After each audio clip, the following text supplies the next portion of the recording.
Windjammers is dumb. It looks dumb, it sounds dumb, it plays dumb. It makes you dumb, and stupid, and an idiot. 3 words that mean the same thing, and somehow putting them all together emphasizes Windjammers is dumb. But that's what society would have you believe, because in reality, Windjammers is... Oh! Oh my god. Ooh.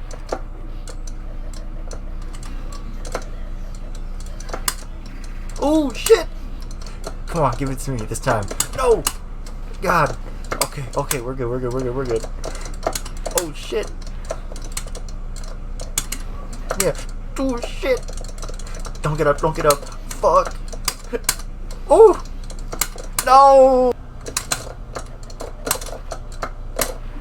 What am I doing? When you put shit on store shelves, people will buy it. When you announce a new fighting game, no matter what it is, there will be people to play. There will be tournaments, and per usual, some games get played more than others. It might be because of a popular IP or accessibility, but I think it's more complicated than that. In an era where more and more players seem to be going back into the past, specifically before 05, how does one land on a certain fighting game in a sea full of them from the same time period? There is 10 KOF games on the Neo Geo, but the only ones that get any attention are 98 and 02. Simply put, they're more interesting. 98 is kind of like a souped up version of every KOF up until that point. 98 is just a better 97, which is a better 96, which actually does a bunch to change itself after 95, but the mechanics from that and 94 would make their way into 98, although no one really uses them. This may sound super redundant, as you could make the same argument for other franchises, except not exactly. KOF built itself up bit by bit, while other franchises would completely change the dynamic in future releases. 98 is like a huge Lego castle, built off 4 years of renovations, weeding out the imperfections of its predecessors, the absurd damage, instant dizzy combos, or the fact that 94 you can't even mix and match teams. Yeah, I know,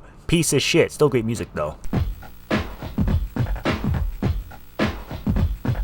98 was a combination of the best parts of the previous games, and more. 99 throws that out the window, as there's heavy focus on the new striker system. Basically, you pick a 4th character, and that character is your dedicated assist. They expanded on this idea a bunch until 02, which tries to go back to the 98 formula, while adding even more mechanics like the free cancel system or quick max mode activation, as well as adding back more characters like 98 did. The point is, you see why these games are held in high regard compared to the others. You have games that are rough around the edges but would be the foundation for a great one, 3 others that are focused on mechanics that nobody cared for that much, and then 02 UM more specifically, which is a way better version of an already great game. Oh yeah, then there's 03.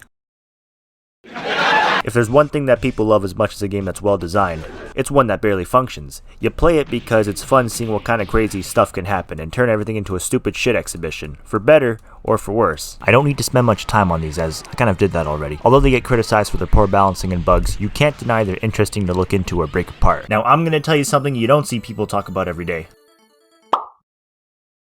Before I destroy this game, let me show you the single greatest feature packed into it. That's right, you can zoom in and out on the sprites when you get closer and further. I don't even have to finish a sentence.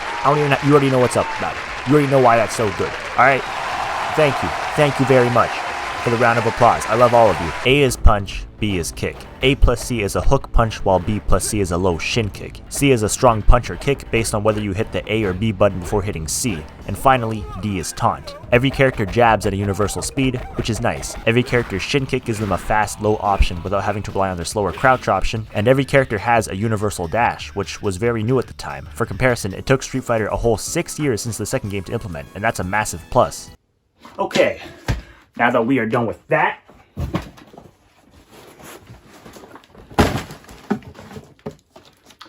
let's start from chapter 1.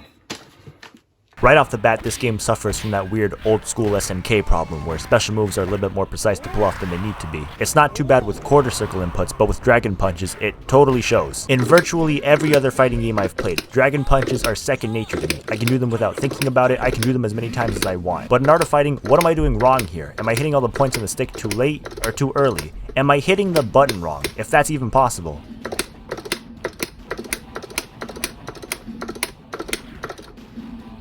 The fuck? This also extends to characters. I don't know how I can hit Ryo's Hien Shipukyaku consistently, but not King's 2-layer flying kick, even though they're the same fucking input. There's inconsistency on how mechanics work. Every character can dash and backdash. Most characters have a wall jump they can do by pressing C, all except Mickey and Jack, which both make sense in the concept of their character design. But why doesn't everyone have a throw? I mean, it's a universal function, but only 3 characters can do it. What happens in a situation where my opponent's in a position to get punished, but my normals won't be fast enough to land that punish, so I need to rely on a grab? You could say, I should have been playing a character that has one, but why is that an issue in the first place? It makes sense why a boxer and a fat dude won't wall jump, but I don't see the point in giving a few characters a throw and not everybody else. You see this thing up here? That used to be my biggest gripe with the game. This is your spirit meter. This gauges how much you can use your special moves. Once it turns yellow, your moves get much weaker, and once it turns red, they won't do anything. To be fair, specials do a shitload of damage, and some don't even take up spirit energy. But why is this here? Who thought it would be intuitive to have an arbitrary shutdown to your specials? They all take up so much spirit too, so you can only throw out like 4 of them before you have to wait until it charges up, or charge it up manually by pressing A and B. Your opponent can take away your meter even if you don't use specials, by taunting, which on paper sounds cool actually, but taunts come out instantly and take out 25%. Meanwhile, charging your meter takes a while, so you're not going to get the chance to fill it up all too much. Like most old fighting games, there's going to be a laundry list of shit you can't do. There's no meter for super moves, and this stupid thing doesn't count. There's no meaties, no wake up DPs, no invincible DPs, no overheads, no ways to play Oki if I'm being honest. You can't cancel normals into specials, you can't combo in this game, bearing the few moves which purpose is just that. Okay, the game is pretty bare bones, that's fine, but then you realize how much of a mess neutral is. Every move you throw out has egregious cooldown time. This makes footsies and poking all but useless, but it's not like neutral matters at all in this game to begin with. Think of any other fighting game, literally anything. Anything you can think of, anything you may consider a mash fest or a staring contest. It's easy to make that assumption when you don't understand how the game works. But the truth is, in every fighting game, all the moves you throw out have some kind of significance. There's a deeper implication to what you do. Even the simplest ones can be analyzed to a degree where you know why they're throwing it out, as well as the advantages and disadvantages depending on the situation. In this game, what you see is what you get. The actions you do hold as much implication as what you see on screen, and that's my biggest issue with it. You can't make any sort of strategy because the game gives you nothing to work with. Even something as simple as jumping in has no benefits. Sometimes air normals give knockdown, which is an opportunity to taunt, take away their spirit, but it's very inconsistent and often leads to you getting hurt or them just flat out blocking it. In similar fashion, how nothing you do has benefits, nothing you do is very committal either. Moves that look like they should be punished hard end up being less risky when you realize all the hard-hitting moves take too long to come out in time. Characters are so empty. Most of them barely have any moves, and I'm not just talking about specials. Some of their normals get put on different buttons, with no changes whatsoever. Toto here has 5 different buttons, all dedicated to one normal. It's bad enough that neutral is shit no matter who you play, but everyone's specials don't have clear applications, or use for that matter. Lee has this funny spinny move. Chip's okay, goes through fireballs, how am I supposed to use this? It's got ridiculous startup, only hits shit on the ground, and if you block it, which you will do, you're guaranteed a punish. It's not a big punish, but it's better to not use it in the first place. Jack's the most polarizing out of anyone else in this game. I thought he was supposed to be the grappler, because he looks like one. He has no grabbing moves besides the standard one that Ryo and Robert have, and his grab range is no different than Ryo and Robert's. Also, it's the same damage as Ryo and Robert's. Not to mention, he's got no low moves and his specials suck, as expected. But he has this fantastic move which is a free ticket to their space. But what are you supposed to do from this point? Grab them while you're still getting up and still have to trudge your stupid ass towards them? To be fair, it's a good anti-air. A great one actually. It's kind of like a better flash kick that goes across the full screen. One of the few moves that I could actually find applications for. Speaking of which, there's 2 other characters who I can make cohesive game plans out of. King has these fireballs, which I will say are the best move in the game. They come out instantly and travel at light speed. She has a great zoning tool. Until 4 fireballs later, where she then starves for meter. Mickey's got a fantastic anti-air. As a matter of fact, he's got 3. In this case, I have a move that's got actual applications. I can swat opponents out of the air like nobody's business. But that's all he's worth. His other moves aren't shit. He's got a slow fireball, and his other normals have as much use as everyone else's, except maybe standing B. Ryo and Robert. I don't even have to tell you who these 2 are. You've heard the story a million times.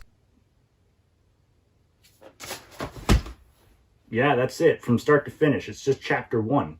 It's not a very deep game. There's not much in it in the first place. But if that's the case, why is it the worst meta?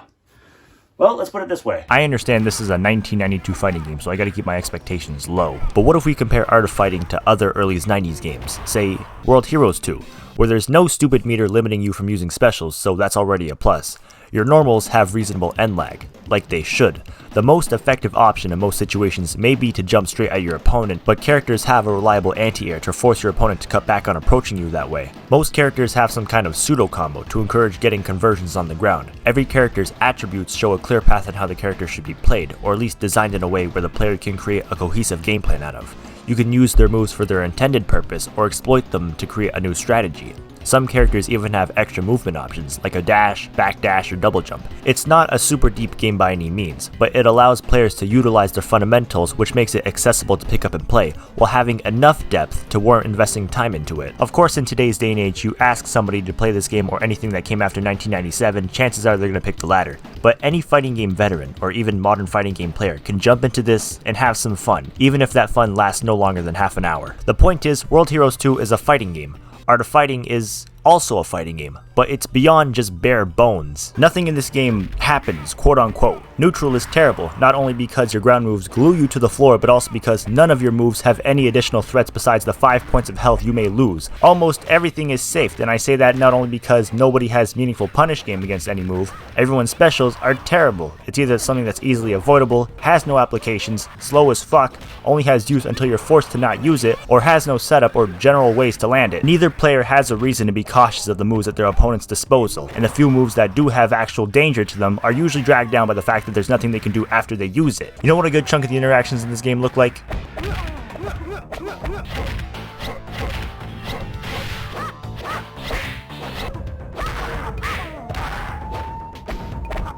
Neither of us may be experts at this game, but think for a second. What the hell can I do here? I have no reason to jump at him, not only because he has an anti-air, but because I don't gain anything from it. The most damaging move I have is one that I can't get close enough to use without getting stuffed. I can throw out 2 fireballs. And then the situation is back to where we started. The best I can do is sit my ass down and throw out these moves. Even when they do damage, there's no pushback, and I'm still minus for some reason. So I probably shouldn't be at this range, but what else am I gonna do? I don't like this, my opponent doesn't like this, despite the fact that he's winning. We're both at a mutual agreement here. Did I mention Todo has 5 buttons on one move? How do you suck that much? Nobody sucks that much. I tell people to play stuff from the past, not only because of my stubbornness to play something from the current generation, with a few exceptions, but because you never know what you're going to stumble across. Games that were given no more than a passing glance at the time of the release now have small but passionate communities behind them. The simplest of games can still have a deep and intrinsic metagame. That's why Super Turbo still has a large following, despite being 27 years old and not technical at all by today's standards. However, I think Windjammers is the best example of that. I mean, it's just Pong, with the subtitle of an Arc Sys game. It's simple, it doesn't take much effort to learn, it's easy to pick up with tight controls, but most importantly, it's fun. That's the initial appeal of the game. It's fun. However, you can take the tools the game hands you and still create unique strategies and playstyles. That's why a competitive scene exists at all. Art of Fighting seems to achieve the exact opposite of this, and for the record, I don't hate everything about it. I like how the characters would go on to fulfill bigger roles in future SNK titles. I like how some mechanics would eventually make their way into King of Fighters, and I like the single player mode, despite the fact you can only play as 2 characters, especially the Super Nintendo version, and its badass soundtrack.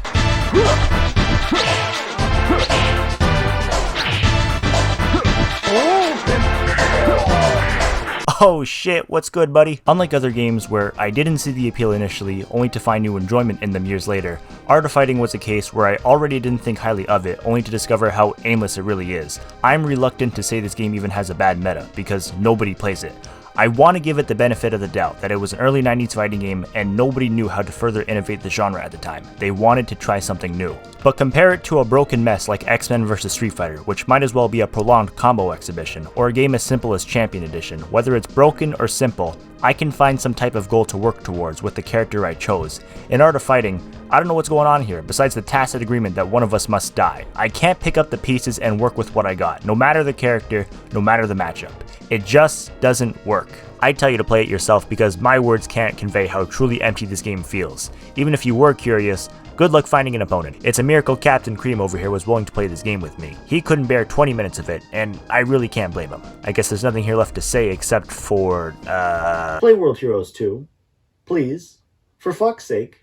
It's a fun game. Who cares what I said in the middle of this video, how it's nothing special? I'll be waiting for all of you on Fightcade.